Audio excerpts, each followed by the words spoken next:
Alright, finally get started with my long-awaited technique riding video. I've been telling you guys I'd make for a while. Finally made a list. So first off, I want to cover safety before we get into all the technique stuff. Get this stuff out of the way. So talk about gear. You definitely need gear, and the minimum I recommend having is a helmet, some knee pads that include shin guards. You want the ones that are built in, and some decent shoes. You want heavier duty shoes. I'm wearing boots. Motorcycle gear would probably be better, but you know, use what you got. Some way to communicate. So you want to have a phone. If you are going like really remote, you should probably carry some kind of satellite communicator, but in case something happens, you want to be able to call for help. As well as you want to have maps. So if you're going somewhere without cell service, you definitely want to have GPS maps downloaded so you know where you're going. You're not going to get lost. You want to bring water, especially if these wheels aren't super reliable. So if they break down, you got to lug them out from miles deep in the woods. You definitely want to have water. Even if you don't have an accident, it's a good idea to have water on you. The last thing about safety is I'll say ride what you can see. I'll talk about riding and like how you're supposed to look down the trail further on, but in this I just want to emphasize that until you ride the trail that day, you should never assume that the trail is going to be the same when you go around the corner. You never know if a log is going to be down, if there's going to be a dog or someone walking on the trail. So you just want to ride what you can see. If you can't see around the corner, even if your riding ability allows you to go faster, you should slow it down so you can see what's coming up. Alright, that's it for that section. On to the next.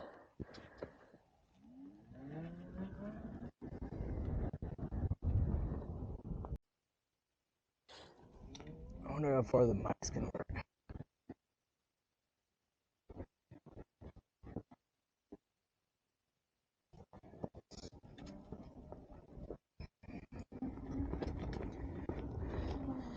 Alright, not so fast.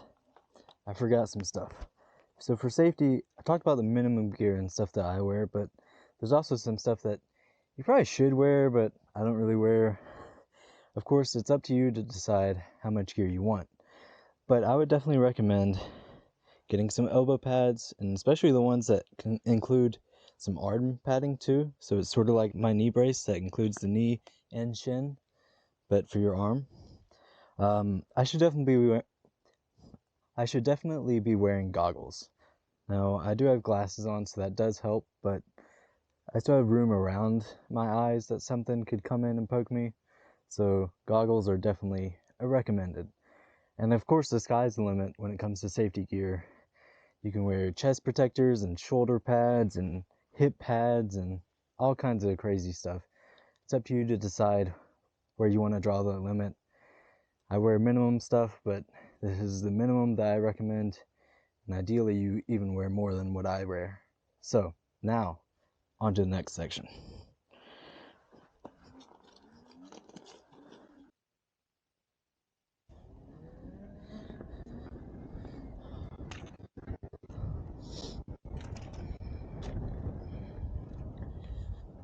Alright, next section. I want to talk about your ideal riding gear. Now, I'm an advocate of riding with what you got, but assuming you want an off-road setup, here's what you want. You want a wheel, a suspension. Sorry, you want an electric unicycle with suspension, like the S22. I think the new best one is probably the Veteran Lynx, but the better the suspension, the better your time will be riding off-road. You want a knobby tire. Now, the more aggressive the knobbies, the better you're going to be able to ride off-road, generally speaking. But if you want to ride on-road, you don't want to go too aggressive, as well as if you're riding on mountain bike trails. I wouldn't recommend riding with a motocross tire, because that will just tear up the trails. So something similar to what I have here on the S22 is what I would recommend. Now with the tire, I like running lower tire pressure. Generally speaking, the lower your tire pressure, the better your grip will be off-road. But electric unicycles are notorious for having very weak rims. So people like to pump up their tire pressure so you don't actually hit the rim and damage the rim, which is a very expensive and laborious thing to replace. But that being said, I run a lot lower tire pressure than most people. I run about 20 psi. So take that for what you want. Lower tire pressure, better grip, but more risk of damaging your rim. You want a wheel, an electric unicycle with high pedals. The pedal clearance is probably your main limiting factor on how rough of terrain you can go over. Once you have the experience and you know how to ride, it's they're pretty low on all electric unicycles, especially once you compress the suspension. So if you can get one with higher pedal clearance, and if you have adjustable pedal clearance, the higher the better, generally speaking. And the last thing is you want power pads. I have the stock S22 power pads here. I've heard that actual power pads that you buy third party are way better, but I haven't actually tried them. That being said, you definitely need power pads if you want to be good off-road. Of course, use what you got. Just go out. I rode my MCM5, which is a 14-inch tire wheel with like no clearance for a while. That's how I got started off-road. So use what you got, but this is the ideal setup. On to the next.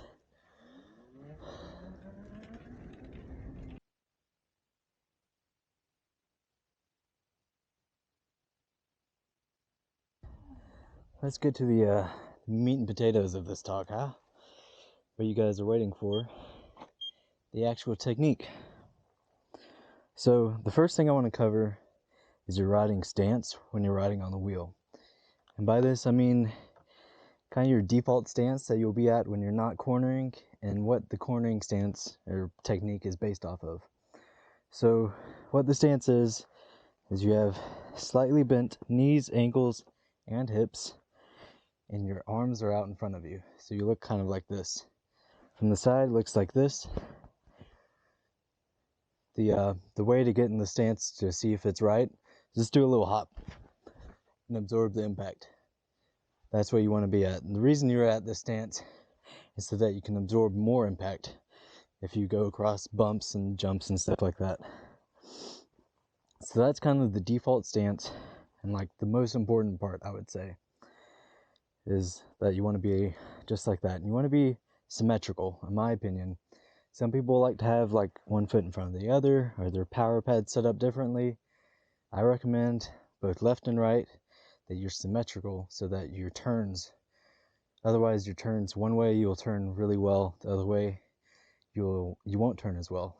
And I'll talk about some reasons why, even if you're trying to, that might be the case.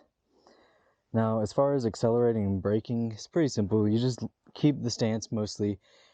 If you're accelerating, you can push your hips forward more. If you're braking, you can push your hips back more, but you also lean forward and back when you accelerate and brake. So now with cornering, this is kind of the harder part to explain. A lot of it is subconscious, but I'll do my best. So you want to drive your inside hip back, so you put more pressure onto your heel when you go into the corner. So if you're going into a left corner, to approach it, you can brake symmetrically at first if you need to peel off more speed. And once you start to go into the corner, you're still braking a little bit, you're trail braking, and you're driving your left hip back if you're going on a left turn, so that your heel is getting most of the pressure. And you can also use your power pads a little bit.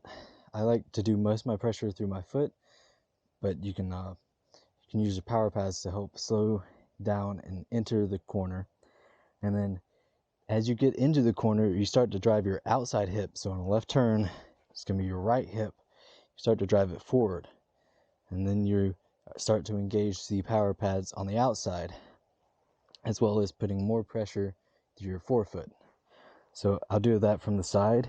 So I'm entering a left corner, I brake, and then I put more pressure on my left heel by driving my left hip back. And you'll feel it in your glute. You're loading up your glute when you do that.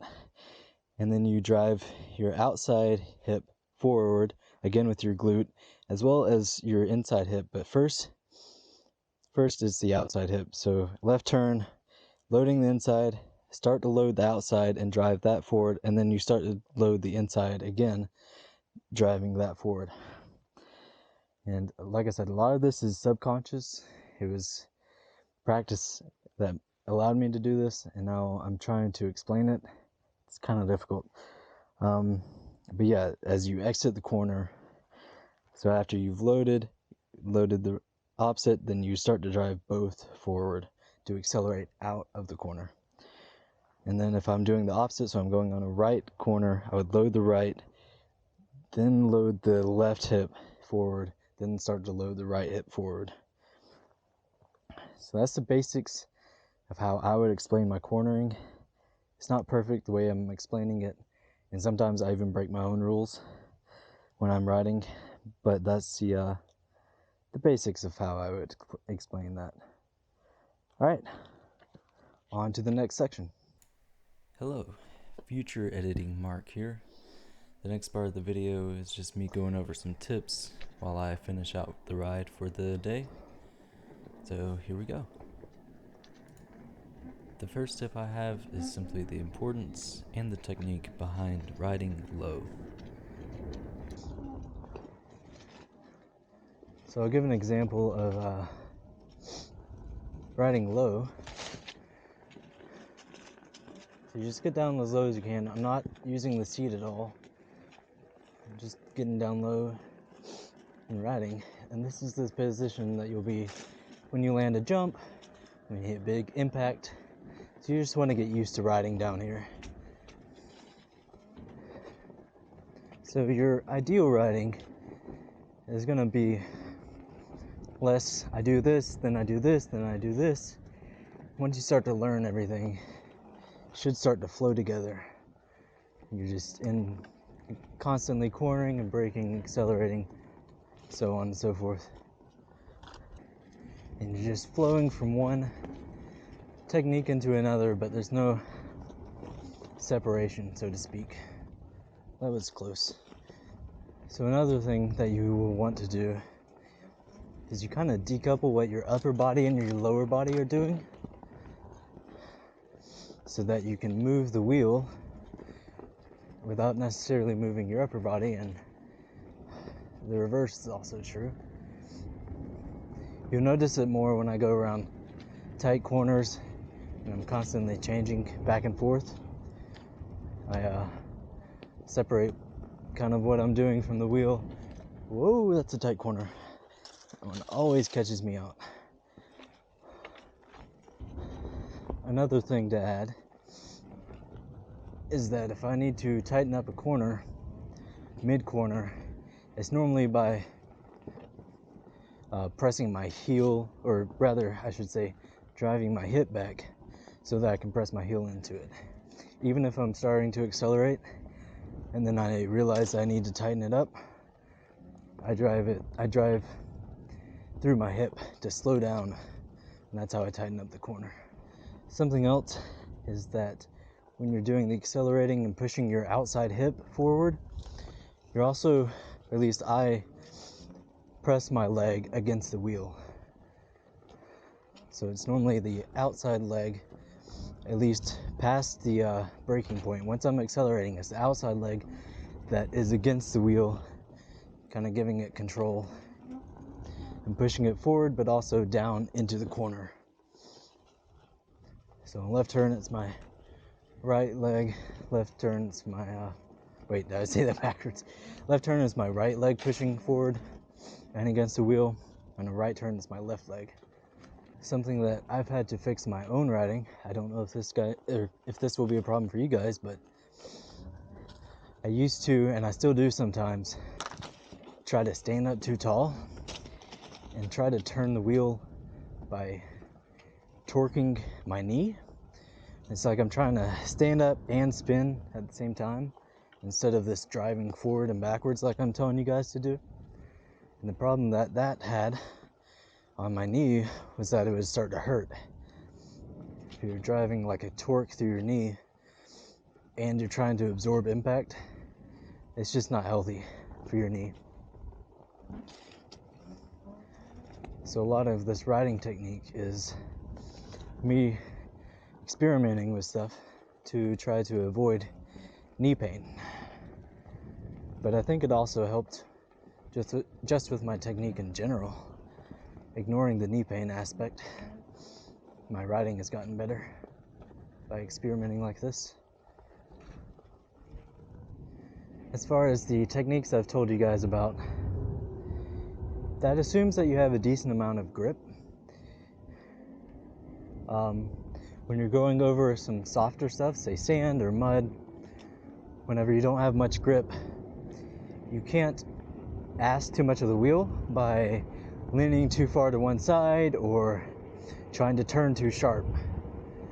So when you're going over sand, and it depends on the sand too, but if it's loose sand, then you really have to ease what you're doing and not put too much input into it. You also have to allow the wheel to move back and forth a little bit. And it's kind of hard to explain. I don't actually fully understand, I feel like, how to ride sand. I've gotten better at it, but I don't have a technique that I can explain to you guys. So maybe in the future what I can do is explore different ways of riding in sand and other loose conditions, and then make a new video on how to ride in those conditions. So let me know if that's something you would like to see. Another important technique that you need to learn is how to look down the trail. When you first start out, you're not going too fast, so it's not a big deal, but once you start gaining some speed, you'll find that if you don't practice looking far down the trail, you end up coming across obstacles that you didn't realize were there till they're right in front of you, and you don't have time to brake, or if you are going over the obstacle, to choose your best line. So something that as you get faster you have to consciously practice is looking further and further down the trails. Now, one aspect that you need to keep in mind is that sometimes you do need to look down. If there's a big obstacle or something really technical, you do need to look down. So what you do is you look down the trail. When an obstacle comes, you look at it just long enough to decide where you're going to ride and if you're going to ride over it, and then you look back down the trail, and then if you need to, you can look down at the obstacle one more time as you go over it. But that way you still know what's coming up next past the obstacle, and that will help you get out of trouble. It will help you keep from running into other people, and so on and so forth. Another thing to keep in mind in the same regard is that if you're riding on bi-directional trails or trails that have hikers, things like that, if it's a corner you can't see far around, you really have to slow yourself down. That's because someone could be coming the opposite direction just as fast or even faster than you. So you will have very little time to predict what will happen and how to avoid crashing into them, or hikers or dogs.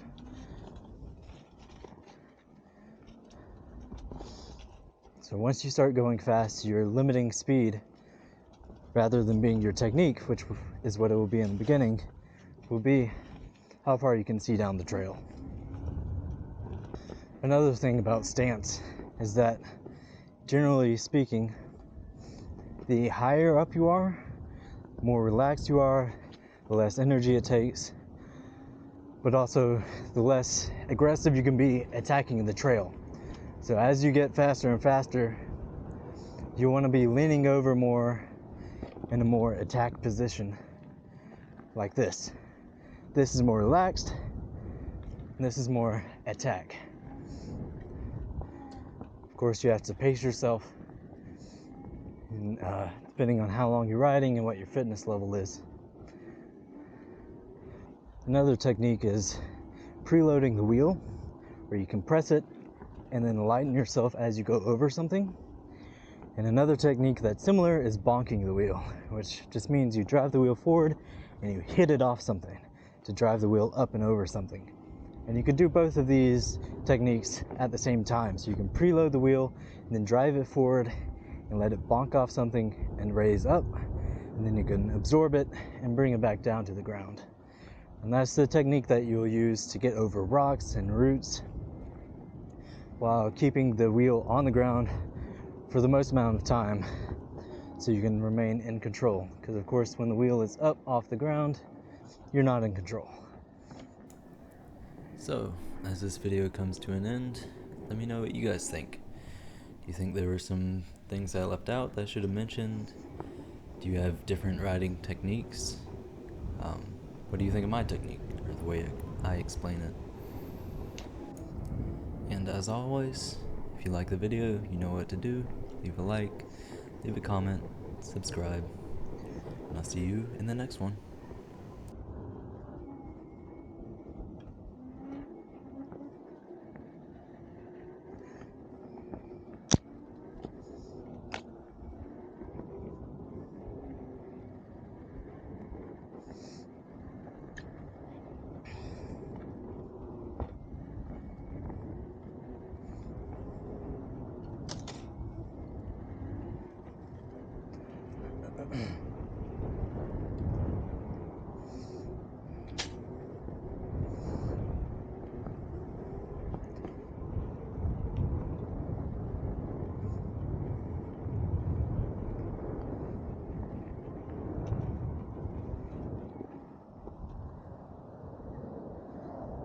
All right.